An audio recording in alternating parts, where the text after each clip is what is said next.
ಸ್ಮರಿಸ್ಕೊಳ್ಬೇಕಾಗುತ್ತಲ್ಲ ಅನ್ನೋದೇ ಒಂದು ದೊಡ್ಡ ಐ ಥಿಂಕ್ ಇದು ದಿನನಿತ್ಯ ನಾವು ಫೇಸ್ ಮಾಡುವಂಥ ಚಾಲೆಂಜ್ ಅನಿಸುತ್ತೆ. ನನ್ನ ಆಪ್ತರನ್ನು ಈ ಥರ ತಗೊಳ್ಳೋಕ್ಕೆ ಸಾಧ್ಯನೇ ಇಲ್ಲ. ಅಪರ್ಣ ವಸ್ತಾರೆ ಇನ್ನಿಲ್ಲ ಅನ್ನುವಂಥ ವಿಚಾರವನ್ನು ಸುದ್ದಿಯನ್ನು ಅರಗಿಸ್ಕೊಳ್ಳೋದಕ್ಕೆ ಸಾಧ್ಯ ಆಗ್ತಾ ಇಲ್ಲ. ಅವರೊಟ್ಟಿಗೆ ಒಡನಾಟ ಇಟ್ಕೊಂಡಿರ್ತಕ್ಕಂಥ ಶ್ವೇತಾ ಚೆಂಗಪ್ಪ ಅವರು ನಮ್ಮ ಜೊತೆ ಇದ್ದಾರೆ. ಅವ್ರನ್ನ ಮಾತಾಡಿಸ್ತಾ ಹೋಗ್ತೀನಿ.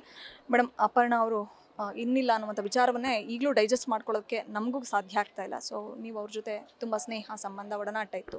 ನೀವು ಹೇಗೆ ಸ್ಮರಿಸ್ಕೊಳ್ತೀರಾ ಅವ್ರನ್ನ ಈಗ ಅಂತ? ಅವ್ರನ್ನ ಸ್ಮರಿಸ್ಕೊಳ್ಬೇಕಾಗುತ್ತಲ್ಲ ಅನ್ನೋದೇ ಒಂದು ದೊಡ್ಡ ಐ ಥಿಂಕ್ ಇದು ದಿನನಿತ್ಯ ನಾವು ಫೇಸ್ ಮಾಡುವಂಥ ಚಾಲೆಂಜ್ ಅನಿಸುತ್ತೆ. ಸೊ ಗೊತ್ತಿಲ್ಲ, ಐ ಮೀನ್ ಡೀಪ್ ಶಾಕ್. ನಾನು ಆವಾಗಲಿಂದ ಅದೇ ಹೇಳ್ತಿದ್ದೀನಿ, ನಾನು ಮಾತಾಡ್ತಾ ಇದ್ದೀನಿ, ಬಟ್ ನಾನು ಏನು ಮಾತಾಡ್ತಿದ್ದೀನಿ ಅಂತ ನನಗೆ ಇನ್ನೂ ಅದು ನನಗೇ ಡೈಜೆಸ್ಟ್ ಆಗ್ತಿಲ್ಲ. ಯಾಕಂದರೆ ಅವ್ರು ಹೋಗಿದ್ದಾರೆ ಅನ್ನೋದನ್ನೇ ಒಂದು ದೊಡ್ಡ ಕ್ವೆಶ್ಚನ್ ಮಾರ್ಕಾಗಿ ಉಳ್ಕೊಂಡಿದೆ. ಮೇಡಮ್, ನೀವು ತುಂಬ ಹತ್ತಿರದವರಾಗಿದ್ದರಿಂದ ಸೊ ಅವ್ರಿಗೆ ಕ್ಯಾನ್ಸರ್ ಇತ್ತು ಅನ್ನುವಂಥ ವಿಚಾರ ಯಾವತ್ತಾದರೂ ನಿಮ್ಮ ಜೊತೆ ಶೇರ್ ಮಾಡ್ಕೊಂಡಿದ್ರೆ ಮತ್ತು ಎಷ್ಟು ಸಫರ್ ಆಗ್ತಾ ಇದ್ರು ಅನ್ನುವಂಥ ವಿಚಾರ? ಅವರು ನನ್ನ ಹತ್ರ ಶೇರ್ ಮಾಡಿರಲಿಲ್ಲ. ಬಿಕಾಸ್ ಅವರು ಈ ವಿಷಯನ ಯಾರಿಗೂ ಹೇಳಬೇಡಿ ಅಂತ ಕೂಡ ಅವ್ರ ಮನೆಯವರಲ್ಲಿ ಅವ್ರಿಗೆ ಮಾಡ್ಕೊಂಡಿದ್ರು. ಬಟ್ ಈ ವಿಷಯ ನಮಗೆ ಗೊತ್ತಿತ್ತು. ನಾವು ಪರ್ಸ್ನಲಾಗಿ ಅವ್ರನ್ನ ಕೇಳ್ತಿರ್ಲಿಲ್ಲ. ಯಾಕಂದರೆ ಇಟ್ ಈಸ್ ವೆರಿ ಇನ್ಸೆನ್ಸಿಟಿವ್. ನಾವು ಅವ್ರನ್ನ ನಿಮಗೆ ಕ್ಯಾನ್ಸರ್ ಇದೆಯಾ ಅಂತ ಕೇಳೋದು ತುಂಬ ಕೆಟ್ಟದಾಗಿ ಕಾಣುತ್ತೆ. ಸೊ ಹಾಗಾಗಿ ಹೇಗಿದ್ದೀರಾ, ಚೆನ್ನಾಗಿದ್ದೀರಾ ಅಂತ ಮಾತಾಡ್ತಿದ್ವಿ ಹೊರತು. ಬಟ್ ಕೊನೆಯಲ್ಲಿ ಅವ್ರಿಗೆ ಗೊತ್ತಿತ್ತು, ನಮ್ಮೆಲ್ಲರಿಗೂ ವಿಷಯ ಗೊತ್ತಿದೆ ಅಂತ. ಬಟ್ ಅವ್ರನ್ನ ಕೇಳೋವಂಥ ಧೈರ್ಯ ನಾವು ಮಾಡಲಿಲ್ಲ. ಯಾಕಂದರೆ ಅವರೇ ಒಂದು ದೊಡ್ಡ ಹೋರಾಟ ಮಾಡ್ತಾ ಇರ್ತಾರೆ, ಫೈಟ್ ಮಾಡ್ತಾ ಇರ್ತಾರೆ. ಅವ್ರನ್ನ ಕೇಳೋವಂಥ ಧೈರ್ಯ ನಾನು ಮಾಡಲಿಲ್ಲ. ಶ್ವೇತಾ, ಮಜಾ ಟಾಕೀಸ್ ಶೋನಿಂದ ಶ್ವೇತಾ ಅಂತ ಯಾರು ನಿಮ್ಮನ್ನು ಕರೆಯಲ್ಲ, ರಾಣಿ ಅಂತಲೇ ಗುರುತಿಸ್ತಾರೆ, ಅವ್ರನ್ನ ವರಲಕ್ಷ್ಮಿ ಅಂತಲೇ ಗುರುತಿಸ್ತಾರೆ. ನಿಮ್ಮ ಒಂದು ಕಾಂಬಿನೇಷನ್ ಹೇಗಿತ್ತು ಮತ್ತು ಯಾವ ಮೂಮೆಂಟ್ನ ಈ ಕ್ಷಣ ನೀವು ಚೆರಿಷ್ ಮಾಡ್ತೀರಾ ಅಂತ? ಯಾವ ಮೂಮೆಂಟ್ ಚೆರಿಷ್ ಮಾಡಲ್ಲ ಅಂತ ಕೇಳಿ, ಪ್ರತಿಯೊಂದು ಕ್ಷಣನೂ ನಾವು ಅಲ್ಲಿ ತುಂಬ ಎಂಜಾಯ್ ಮಾಡಿದ್ದೀವಿ. ನಗು ತುಂಬಿರ್ತಿತ್ತು.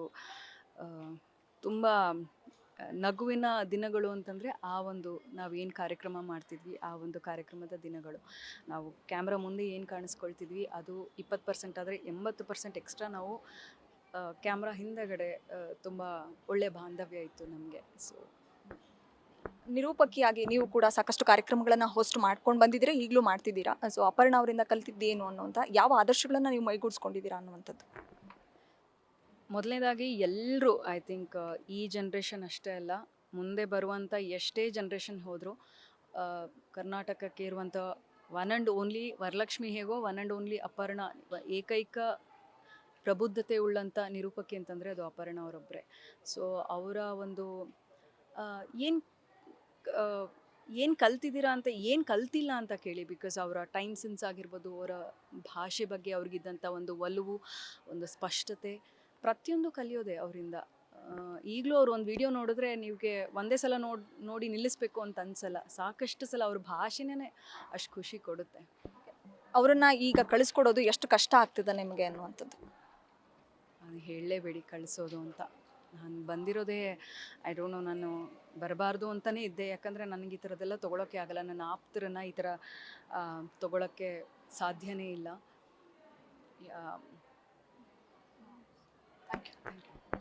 ಇದಿಷ್ಟು ಶ್ವೇತಾ ಚೆಂಗಪ್ಪ ಅವರ ಮಾತುಗಳಾಗಿತ್ತು. ಬೆಂಗಳೂರಿನಿಂದ ಕ್ಯಾಮ್ರಾ ಪರ್ಸನ್ ಪವನ್ ಕುಮಾರ್ ಜೊತೆ ವಿಶಾಲಾಕ್ಷಿ, ಗ್ಯಾರಂಟಿ ನ್ಯೂಸ್. ಇದು ಸುದ್ದಿ ಖಚಿತ, ನ್ಯಾಯ ನಿಶ್ಚಿತ. ಗ್ಯಾರಂಟಿ ನ್ಯೂಸ್, ಸುದ್ದಿ ಖಚಿತ, ನ್ಯಾಯ ನಿಶ್ಚಿತ.